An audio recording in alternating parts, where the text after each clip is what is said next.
سڵاتان لەبێت و ئەم کاتتان باش بینەرانی خۆشەویستی تەلەڤیزیۆنی کۆمەڵە بە یارمەتی هاوڕێیانی هاوکارم لە خزمەتتاندام بۆ پێشکەشکردنی گەشتی هەواڵەکانی ڕۆژی دووشەممە سەرەتا سەردێڕی گرنگترین هەواڵەکان.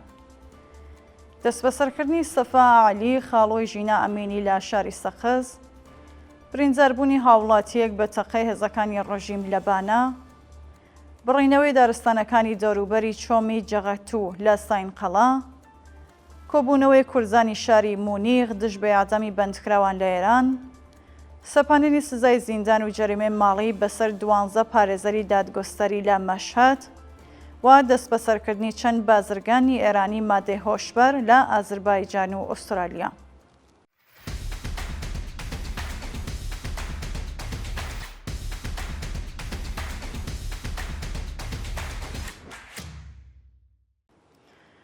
هەڵمەتی چاندنی نەمام لە جاوێنی کێوی چاقەڵ.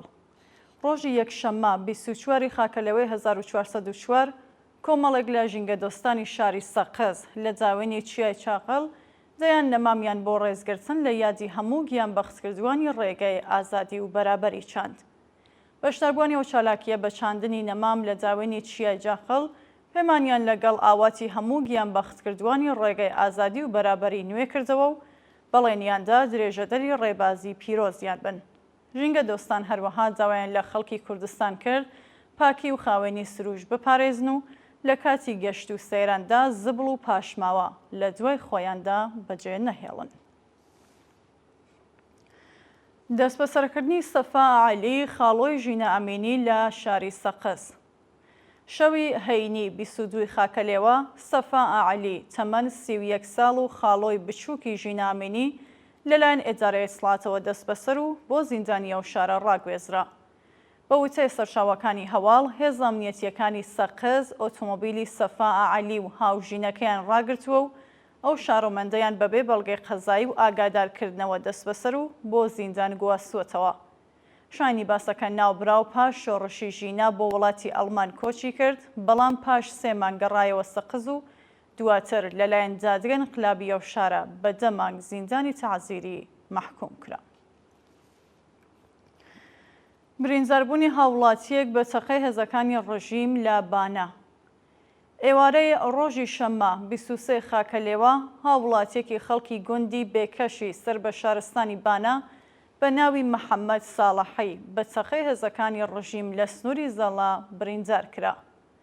بە پێی راپۆرتی کۆڵبەر نیوز هێزە سەرکوزگەرەکانی ڕژیم بەبێ ئاگادارکردنەوە تەقەیان لە محەممەد ساڵحی کردووە و سەر و پشتی ئەو شارۆمەندە فیشەکی بەرکەوتووە.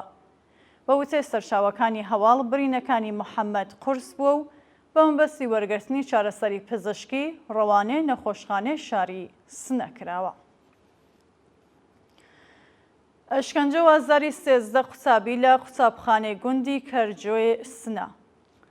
ڕۆژی یەکشەممە 24 خاکەلێوە 13 قوتابی مەدرسەی قەڵەمچی لە گوندی کەرجۆی سەر بە شاری سنە لەلایەن مامۆستای قوتابخانەوە بە سەختی ئەشکەنجە و ئازاردران. بە پێی راپۆرتی ڕێکخراوەکانی مافی مرۆڤ مامۆستای قوتابخانەی قەڵەمچی بە بیانووی ونبوونی شارژەری مۆبایلەکەی 13 قوتابی ئازارداوە بە جۆرێکە ئاسەواری لێدان بە جەستەیانەوە دیارە.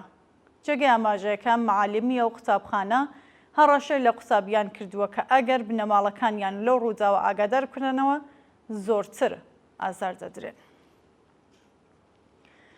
بڕینەوەی دارستانەکانی دەوروبەری چۆمی جەغەتوو لە ساینقەڵا. بەپێی ئەو وێنانەی لەلایەن هاوڵاتیانەوە بڵاوکراوەتەوە ڕێژێکی بەرچاو لە داری دارستانەکانی چۆمی جەغەتوو لە ساینقەڵا لەلایەن قازانجپەرستانەوە بڕدراونەتەوە. بە وتەی چالاکانی ژینگەی ساینقەڵا هەندێک لە ناوەندەکانی ڕژیم لە پشت ئەو کەسانن کە سروشتی کوردستان تاڵان دەکەن و بەرپرسانی دەوڵەتی لە ئاز ئەو کاولکاریانە کەمتەرخەمن.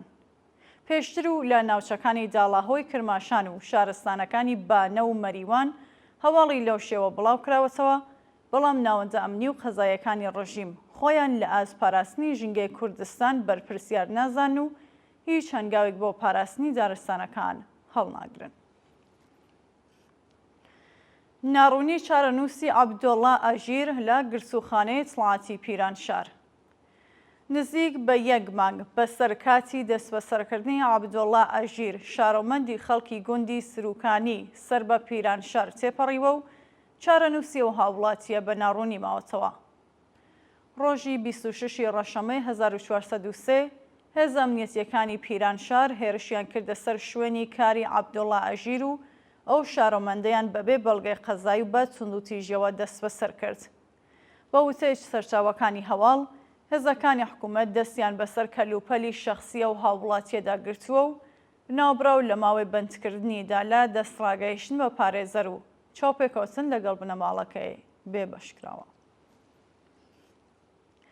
کۆبوونەوەی کورزانی شاری مونیخ دژ بە ئاعدامی بەندکراوان لە ئێران. ڕۆژی یەکشەممە 24 خاکەلەوەی 1404 کۆمەڵێک لە کوردستانیانی دانیشتووی شاری مونیخ لە ئاڵمان دژ بە ئاعدامی بەندکراوان لەلایەن کۆماری ئیسلامی خۆپێشاندانیان کرد.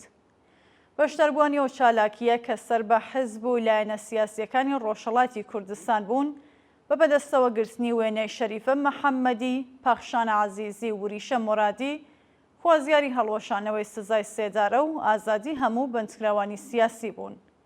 خۆپێشاندەران لە بەیاننامەکەیاندا وێڕێ ئاماژەدان بە ڕەوەندی نادادپەروەرانەی دادگایکردنی ئەو سێ ژنە تێکۆشەرە خوازیاری کاردانەوەی بەهێزی کۆمەڵگا بەرامبەر بە سزای سێدارە و پەیوەستبوونی هەموو چین و توێژەکانی کۆمەڵگا بە کارزاری سێشەمانەی نابۆ ئیعدام بوون. درێژەی ناڕزایەتی کرێکاران لە پاڵاوگەی بیتبۆلەندی بێهبەهان. کرێکارانی شاغەڵە لە پاڵاوگەی بیتبۆلەندی بێهبەهان ڕۆژی یەکشەممە 24 خاکەلێوە بۆ جارێکی دیکە دژ بە نەزانی جاخوازیەکانیان کۆبوونەوە. بە پێزانیاریەکان 4 ساڵ و نیو بەسەر کاتی کرانەوەی ئەو پاڵاوگەیە تێپەڕ بووە و هێشتا بەڕێوەبەراوێتی شێرکەت هیچ یەک لە بەڵێنەکانی جێبەجێ نەکردووە. کرێکاران لە کۆبوونەوەکەیاندا خوازیاری زیادکردنی حەقدەست بە پێ ڕێژەی هەڵاوسان، دابینکردنی بینیمەی دەرمانی، پێزانی مەزایە پیشەیی و ئیمکاناتی ڕفاهی بوو. ناڕزایەتی قوتابیانی شارستانی لامەرد دژ بە بڕینی کارەبا. ڕۆژی یەکشەممە 24 خاکەلێوە کۆمەڵێک لە قوتابیانی شارستانی لامەرد لە وەستانی فارس بە کۆبوونەوە لە نێو ئێجارەی بەرخ ناڕزایەتی خۆیان لە ئازبڕینی بەردەوامی کارەبا نیشاندا. بە وتەی سەرچاوەکانی هەواڵ، پلەکانی گەرما لە باشووری ئێران بە ڕێژێکی بەرچاو هەڵکشاوە و ئامێری ساردکردنەوەی قوتابخانەکان بەهۆی نەبوونی بەرق کار ناکات و قوتابیان وەڕەس بوون. تاریکی ژوورەکانی خوێندن و گەرما قوتابیان و مامۆستایانی هەنداوە لە نێو ئێدارەی بەرقی لامەردا کۆ ببنەوە و بەو شێوەیە ناڕزایەتی خۆیان لە ئاسکەم تەرخەمی بەرپرسان نێو شارە نیشان بدەن. سەپاندنی سزای زیندان و جەریمەی ماڵی بەسەر 12 پارێزەری دادگۆستەری لە مەشهەد. لە ڕۆژانی ڕابردوودا دادگای ئینقلابی مەشهەد سزای 3 ساڵ زیندان و 240 ملیۆن تمەن جەریمەی ماڵی بەسەر 12 پارێزەری ئەو شارەدا سەپاندووە. بەپێ راپۆرتی کانونی مافی مرۆڤی ئێران، 12 پارێزەری شاری مەشهەد بەناوەکانی عنایەتۆڵڵا کەرامەتی، کازم چەزەکی، سەحەر دەشتی، مهدی محەممەد حسەینیان، سەجاد جەوادی، ئەمیر دۆخت بەهار بەرزەگەر، فەرزانە سەفەری، ئەمین شەهلا، محەممەد ڕەزا یەزدانی، ڕوحوڵڵا حسەینی، فائزە سەیدی و میترا ئیزەتفەر لەلایەن دادگای ئینقلابی ئەو شارەوە بە تۆمەتی تەبلیغ دژی نیزام بە 3 ساڵ زیندان و 240 ملیۆن تمەن جەریمەی ماڵی مەحکوم کراون کە 21 مانگی تعلیق کراوە. گیانبەختکردنی 2 سوختبەر بە تەقەی هێزەکانی ڕژیم لە سەراوان. شەوی شەممە 23 خاکەلێوەی 1404 2 سوختبەری بەلوچ بەناوەکانی پەرویز بەراهەویی و مەسعود گەلەبچە بە تەقەی هێزەکانی ڕژیم لە شارستانی سەراوان گیانیان لەدەستا. بەپێ راپۆرتی حاڵڤەش، هێزە ئینتیزامیەکانی ڕژیم ئۆتۆمۆبیلی ئەو 2 سوختبەرەیان داوەتە بەر دەستڕێژی گولە و لە ئەنجامی ئەو هێرشەدا ئۆتۆمۆبیلەکە ئاگری گرتووە و پەرویز بەراهەویی گیانی لەدەستاوە و مەسعود گەلەبچە پاش گواستنەوە بۆ نەخۆشخانە بەهۆی قورسی برینەکانی گیانی بەخت کردووە. خۆپێشاندانی کورزانی ئاڵمان و دۆستانیان دژ بە دەوڵەتی تورکیا. ڕۆژی یەکشەممە 24 خاکەلێوە کورزانی دانیشتووی ئاڵمان و دۆستانیان دژ بە سەرکوتگەریەکانی دەوڵەتی ئەردۆغان لە شاری بەرلین خۆپێشاندانیان کرد. پلاتفۆرمی دیموکراسی بەرلین کە لەلایەن کۆمەڵێک لە دامەزراوە و ڕێکخراوە مەدەنیەکان ڕێکخراوە ئەو خۆپێشاندانەی ساز کردووە و سەدان کەس تیادا بەشدار بوون. بەشداربووانی ئەو چالاکیە ڕایان گەیاند تورکیا وڵاتی تورک، کورد، عەلەوی، سونە مەزهەب، ئەرمەنی و هەموو چین و توێژەکانی ئەو وڵاتەیە و پێکەوە ژیانی ئاشتیانەیان دەوێت.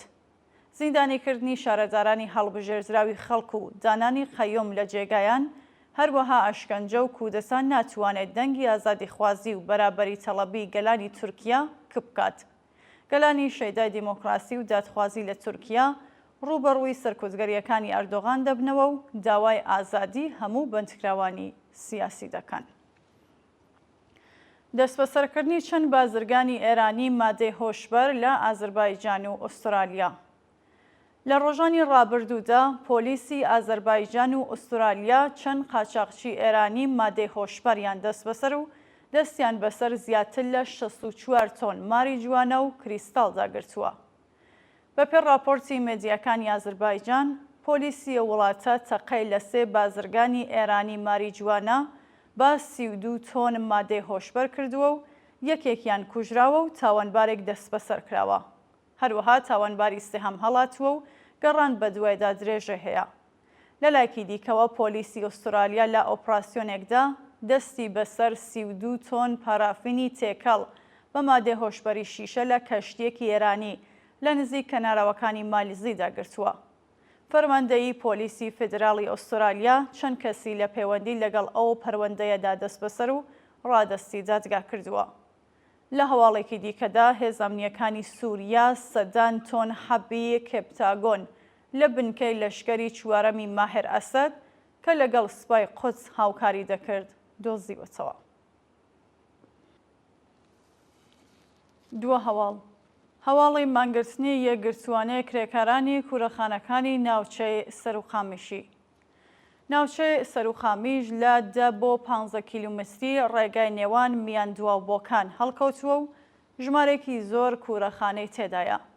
هەموو ساڵێک بە دەستپێکردنی وەرزی کار بە هەزاران کرێکار بەهۆی بێکاری و بێبەشبوون لە سەرەتاییترین پێداویستیەکانی ژیانیان بە ناچاری ڕوو لەم کوورەخانانە دەکەن و لەلایەن خاوەن کوورەخانەکانەوە زۆر بێبەزەیانە دەچەوسێندرێنەوە و بەبێ بەهرەمەندبوون لە کەمترین ئیمکاناتی بەهداشتی و دەرمانی و خوشکگوزەرانی لە هەلومەرجێکی زۆر دژوار و تاقەت بڕۆکێندا بە هەغدەستێکی زۆر کەم کار دەکەن. جێگەی ئاماژەیەکە کرێکارانی کوورەخانەکان بەهۆی گرانی و هەڵاوسانی لە ڕادەبەدەر و لە خوارەوە بوونی هەغدەستەکانیان هەموو ساڵێک ناچارن بە شێوەیەکی یەکپارچە و یەکگرتووانە لە پێناو زیادکردنی هەغدەست و باشترکردنی شوێنی کار و ژیانیان دەست بدەنە ناڕزایەتی و بۆ ئەم مەبەستەش مانگرتنی گشتی لە کوورەخانەکان وەک ئامرازێکی کاریگەر بووەتە نەریتێکی جێگەوتوو. ئەم ساڵیش ئەگەرچی تا ئێستا بە تەواوی کار لە کوورەخانەکان دەست پێ نەکراوە، بەڵام لە ڕۆژی 15 خاکەلێوەوە لە نێوان کرێکاراندا ڕاوێژ و گفتوگۆ سەبارەت بە ئەگەری ڕێخستنی مانگرتنی گشتی بەمبەستی زیادکردنی هەغدەستەکانیان بە پێ هەڵاوسانی بەردەوام و گوشارە ئابوووریەکان دەستی پێکردووە و سەرنجام ڕۆژی 19 خاکەلێوە مانگرتنی گشتی بە شێوەیەکی یەکپارچە و یەکگرتووانە لە 90 کوورەخانەی ئەو ناوچەیە دەستی پێکردووە. جێگەی ئاماژەیەکە لەو مانگرتنە یەکگرتووانەدا جگە لە کرێکارانی خشتبڕ، کرێکارانی چەرخکێش و قرمزداریش بەشدارن و چالاکی ئەو ناوەندەیان تا ڕادێکی زۆر پەخستووە. داواکاری کرێکارانی مانگرتووی کوورەخانەکان بریتیە لە زیادکردنی هەغدەست بە پێ ڕێژەی 30% و باشترکردنی دۆخی کار و ژیانیان. جێگەی ئاماژەیەکە هەوڵی خاوەنکاران بۆ ڕازیکردنی کرێکاران و کۆتایی هێنان بە مانگرتنەکە و گەڕاندنەوەیان بۆ سەرکارەکانیان تا ئێستا سەرکەوتوو نەبووە.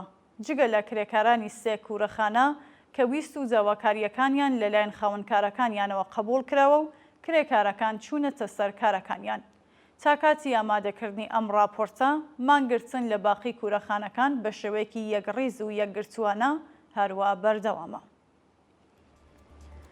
بینەرانی خۆشەویست هەواڵەکانتان پێشکەشکرا هەر شاد و ئاسوودە بن.